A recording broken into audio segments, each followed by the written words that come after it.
भगवद गीता उसके लिए भी बहुत महत्वपूर्ण भूमिका निभाने वाला ग्रंथ है। श्रीमद् भगवद गीता के लिए प्राय ऐसा मान लिया जाता है कि गीता बहुत कठिन ग्रंथ है, बहुत सहज ग्रंथ है। भगवान श्री कृष्ण ने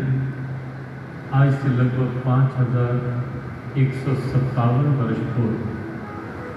कुरुक्षेत्र की धर्मभूमि में महाभारत युद्ध के वातावरण में जो उपदेश दिया, उस उपदेश का महाभारत के वातावरण में देने का कारण ही मुख्य यही था कि सबको ये लगने लगे कि जब जब भी जीवन में कहीं कोई संघर्ष की स्थिति बनती है, कहीं कोई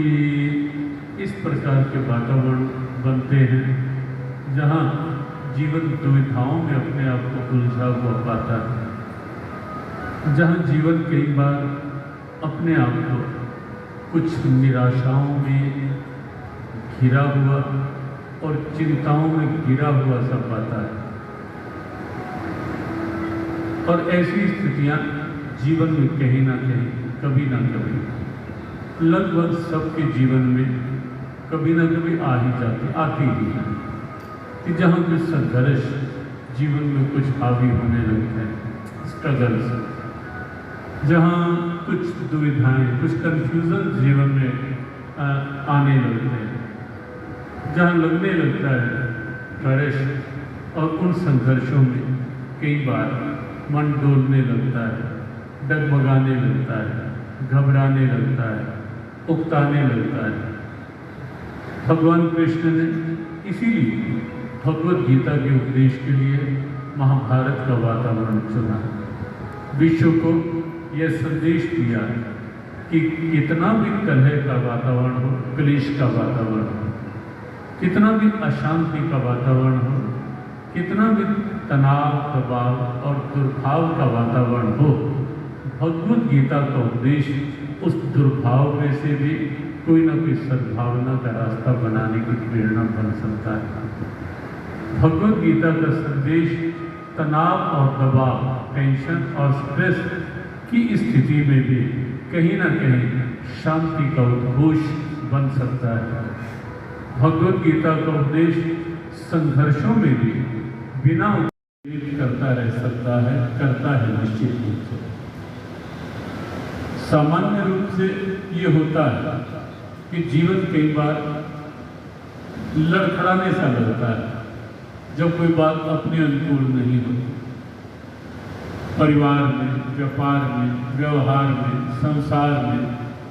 कहीं किसी आपस के रिश्तेदारी में जब ऐसा लगने लगता है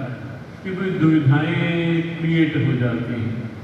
कोई दुविधाएं समस्याओं का रूप लेने लगती हैं, जब कई बार जीवन में ऐसा होता है कि स्ट्रगल्स ऐसा रूप ले लेते हैं जब मन पूरी तरह से कुछ अशांत ही नहीं, कोई डिप्रेशन की स्टेज में जाना प्रारंभ हो जाता है। ऐसी स्थिति में बहुत बड़ा संबल है भगवद गीता, बहुत बड़ा सहारा है भगवद गीता। और यही कारण है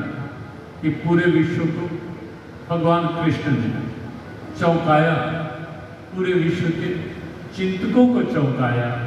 स्तब्ध किया। युद्ध की भूमि में गीता उपदेश देता है।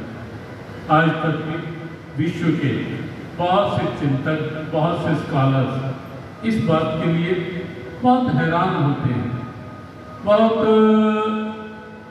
गंभीर चिंतन में चले जाते हैं कि युद्ध की भूमि,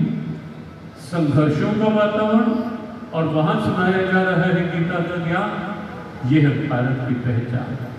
यह है भारत की दिव्यता, यह है भारत का एक अलौकिक दिव्य स्वरूप।